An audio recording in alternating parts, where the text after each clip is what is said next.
tratamiento adecuado, los antiproteinúricos adecuados, e ir evaluando a nuestro paciente. Entonces, si ya tenemos esta opción que de repente algunos pacientes van a regresionar, pues tratemos de dar toda el soporte a nuestro paciente que si ya está con unas proteínas, es diabético y empieza a eliminar albúmina, tenemos 30, démosle ahí su tratamiento, demos toda la educación necesaria para poder regresionar esto.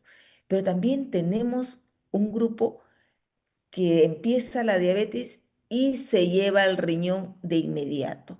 Ese es otro grupo de una progresión rápida que también tenemos, ¿no? Y como que también ahora hemos encontrado que tenemos pacientes no albuminuria, no proteinuria. Aquí como que un poquito más nos va el médico no lo detecta y va a terminar en enfermedad renal crónica por diabetes, porque no hay la clínica que ustedes siempre están acostumbrados a ver, que es la más frecuente definitivamente, que orina con espuma. Entonces el paciente tampoco, al no ver nada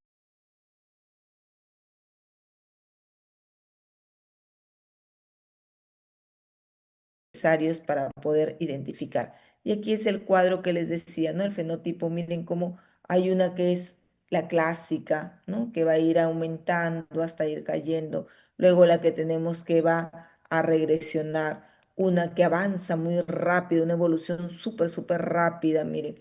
Y otra que es de repente una progresión rápida también, que la que hemos visto acá, ¿no? También. Y les decía, en nuestro diagnóstico no debe faltarnos nuestro fondo de ojo, ¿no? Nuestra enfermedad renal crónica por diabetes, debemos encontrar que haya una albuminuria también persistente mayor de 300 al día. Esto nos va a confirmar, pero yo no puedo, acuérdense siempre, con una sola proteinuria que encuentre elevada, yo no puedo decir que mi paciente ya tiene albuminuria o proteinuria. Debo de repetir la prueba. ¿Por qué la repito esta prueba? Porque de repente hizo ejercicio, de repente hay infección, de repente comió un churrasco por ahí mi paciente y eso fue lo que alteró y realmente no tiene todavía la proteinuria, ¿no? Hay que estar viendo cómo está su tasa de filtración.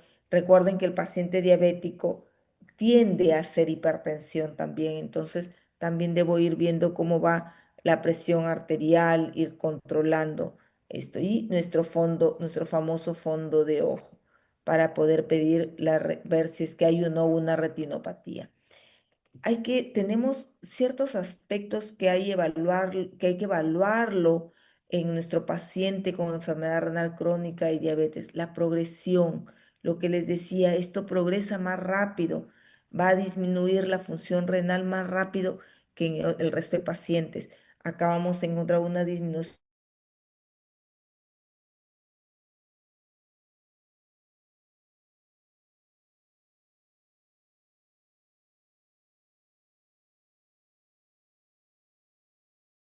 crónica, la lesión renal aguda, y ver si es que ya tuvo una lesión renal aguda, si ya tuvo una lesión renal aguda sobre una crónica previa también. Tengo que tener esto, es importante tenerlo en cuenta en nuestra historia clínica.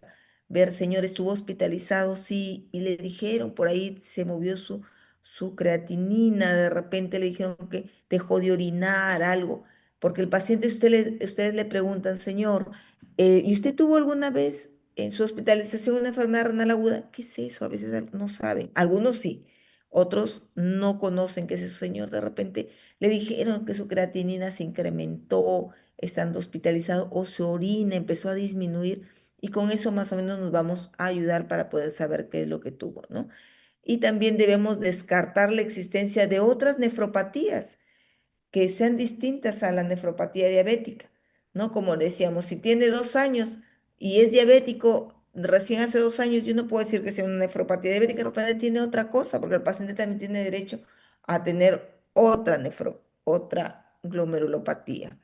Esperemos que eso no pase, ¿no? Esperamos que nuestro paciente eso no tenga, que tenga dos glomerulopatías, no sería ideal también. Pero bueno, ¿cuál es la causante de todo? Hay que ver. Estudio de otras complicaciones micro y macrovasculares dentro de esta, como les decía, su fondo de ojo.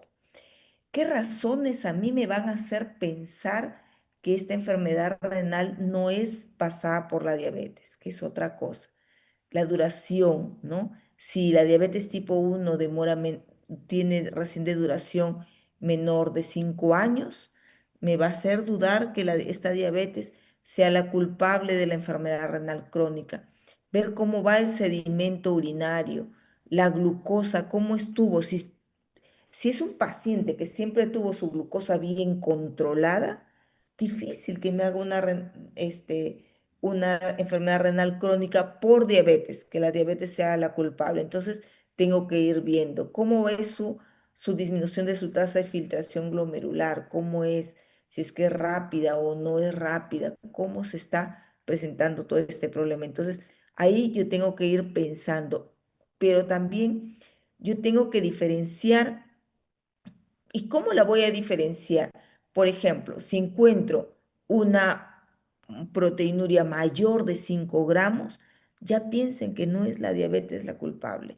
Pienso en que de repente hay otra causa, ¿sí? De repente hay una glomerulopatía membranosa, de repente hay otra cosa, ¿no? Mayormente son menores. Hay un síndrome nefrótico, sí, pero no llegan a tener unas proteinurias tan altas, mayor de 6 gramos. No es imposible, pero la mayoría de veces no es la causante, entonces la diabetes, y tengo que ver para ver si voy a hacer de repente una biopsia para poder identificar si realmente, cuando ya estoy segura, tengo un fondo de ojo, tengo un síndrome nefrótico ya y florido, tengo 2, 3 gramos de repente de proteinurias nada más, o un síndrome nefrótico, como les decía, ya digo que es diabetes, mayormente no hacemos biopsia, pero cuando ya encuentro una proteinura extrema, 6 gramos, ya empiezo a dudar, ¿será la diabetes o hay algo más? Entonces de repente voy a hacer una biopsia. Si hay una hematuria persistente, un sedimento urinario activo, tengo que pensar en que haya otra cosa también. ¿Qué pasa si hay un sedimento urinario activo? ¿No será un lupus por ahí el que está apareciendo y no es la diabetes la que me está dañando?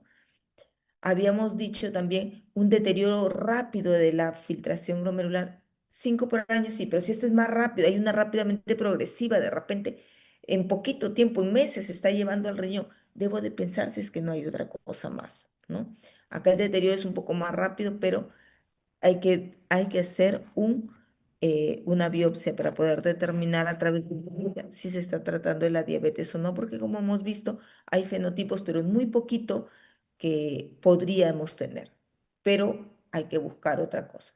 Otras complicaciones más que nos puedan ayudar, el fondo de ojo, ¿no? ¿Cómo vamos?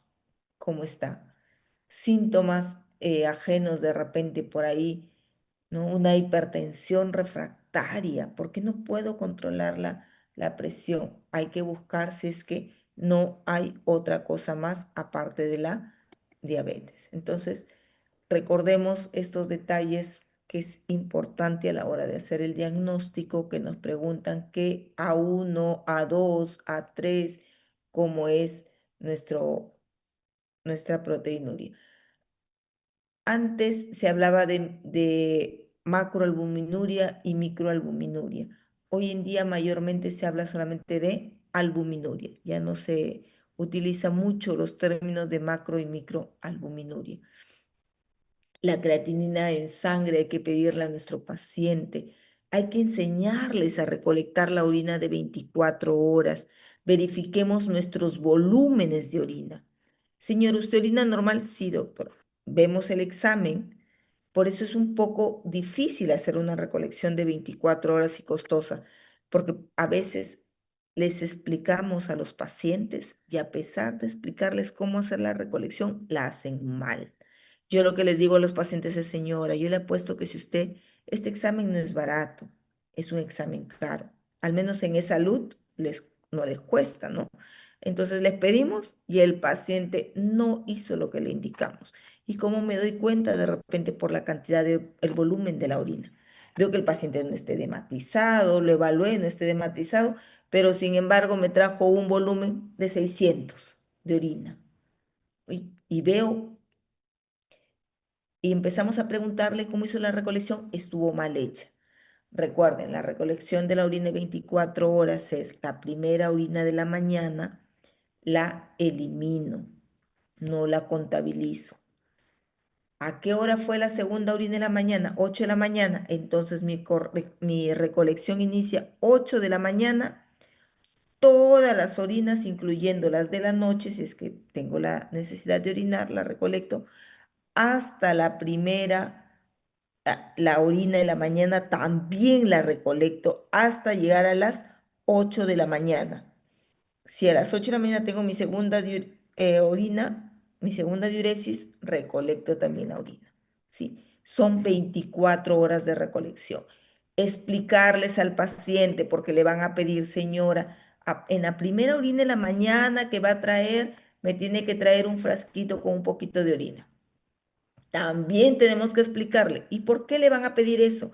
Porque tengo que descartar que no haya una infección urinaria, que no haya un proceso infeccioso, ¿no es cierto? Porque si tenemos infección urinaria y viene la proteína elevada, estoy sospechando en que esta infección es la que me está dando esta proteína elevada, ¿correcto? Entonces, por eso es que le van a pedir un examen de orina simple también al paciente. Y ahí hay que explicarle, señora, mire, el primer chorrito lo hace en su frasquito que está recolectando y detiene un ratito la orina y pone nuevamente su vasito y recolecta para su orina. Solo es un poquito lo que va a sacar y de ahí sigue orinando en su frasco que está recolectando, ¿correcto? Hasta llegar a las 8 de la mañana que recolecta la siguiente. Porque encontramos los errores. Doctora, es que como me dijeron que ya oriné un poquito acá, yo oriné en la taza y no la recolecté. Y justo es la primera orina de la mañana ya del día que debe de estar finalizando. Entonces ahí empiezan a ver los errores para dar los diagnósticos. Es por eso que ahora se está aceptando que se haga una albuminuria con creatinuria al azar, ya que también se está detectando que hay buenas respuestas, pero la más exacta hasta el momento sigue siendo la orina recolección de 24 horas, siempre y cuando el paciente lo haga bien. ¿Ya? Que hay que ver signos que nos indican nuevamente, volvemos a recalcar que la nefropatía es de otro origen glomerular y no por la diabetes. Persistencia de microhematuria. La diabetes no hay hematuria. Si acá sigo encontrando microhematuria, tengo que ver qué cosa tiene. Puede ser un lupus, puede ser una glomerulopatía por IgA, puede ser de repente que tenga otra cosa ahí en mi paciente. Progresión de proteinuria acelerada, súper rápido, aparece de frente, empieza con síndrome nefrótico. No, hay que tener cuidado, porque esto va a ir, hemos dicho, poquito a poquito al inicio, hay una hiperfiltración, de ahí pasa normal, de ahí empieza a aparecer proteínas, ¿no? Empieza a haber albuminuria, proteinuria y empieza a aparecer. Pero va a ir siendo, hemos visto que a los 15 años. A veces a los 15 años recién ya empezamos a detectar todo esto.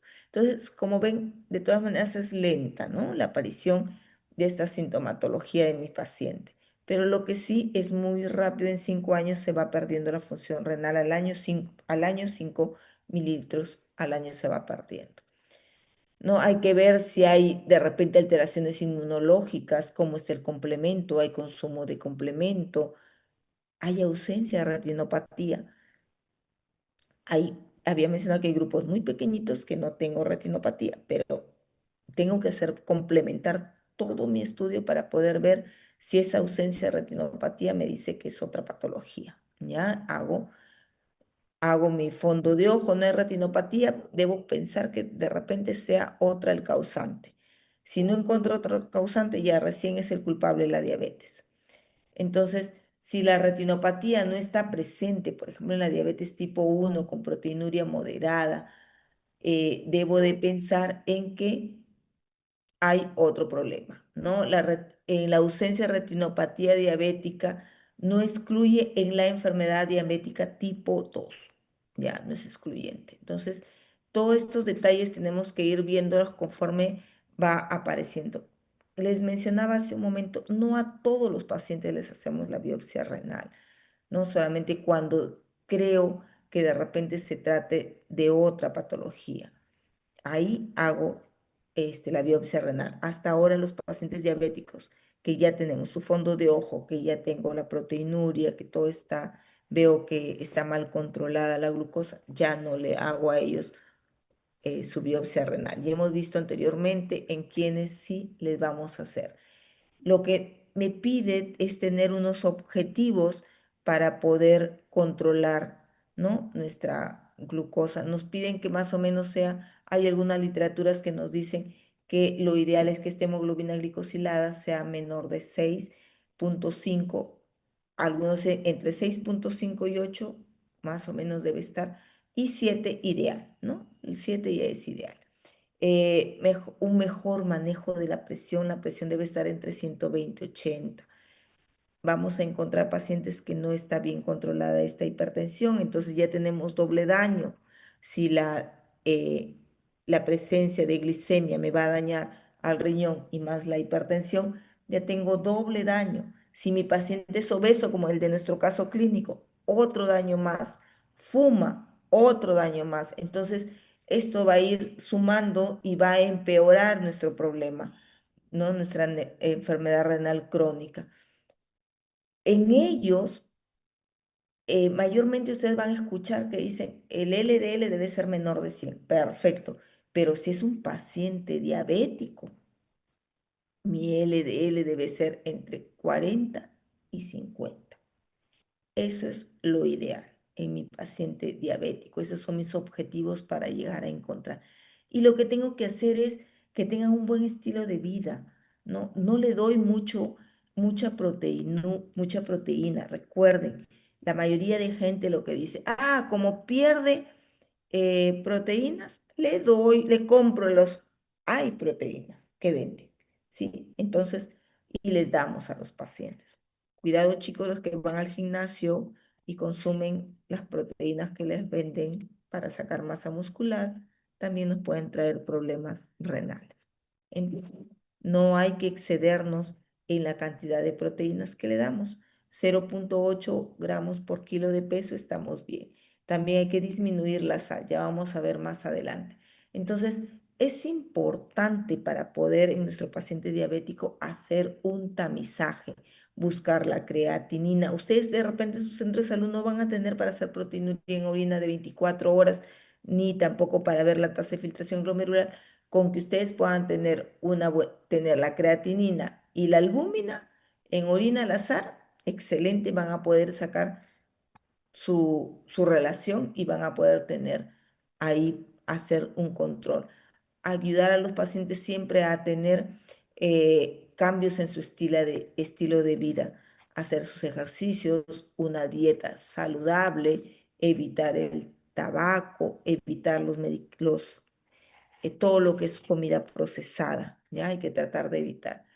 Y ustedes que sí pueden ir dando ya sus protectores renales, los IECA y ARA2, ¿no? Y estos no necesariamente tienen que unirlos. A veces cometemos el error, ya, como puedo usar los dos, le doy un ARA y un IECA, un enalapril y le doy también un ibersartán. Y tengo la idea que con ello voy a mejorar las proteinurias. No es así. O uso uno o uso el otro. Uniéndolos, se ha visto en los estudios hasta el momento que no da mejor resultados. Lo que más bien vemos es que aumentan los efectos adversos, como es la hiperpotasemia, ¿no? Entonces, los SGLT2, inhibidores del SGLT2, lo podemos dar con una tasa de filtración glomerular mayor de 20. Ya antes se decía 25, ahora se está diciendo que 20. La metformina no sale de nuestro tratamiento. Hubo un momento en que se empezó a querer dejar de lado la metformina en algunos años, pero no. Hasta ahora sigue siendo nuestra bandera, nuestro aliado para poder controlar a la diabetes. Lo que sí, si tenemos una tasa de filtración glomerular menor de 30, debo de suspender ya la metformina, ¿no? Y también debemos dar las estatinas para disminuir el riesgo vascular.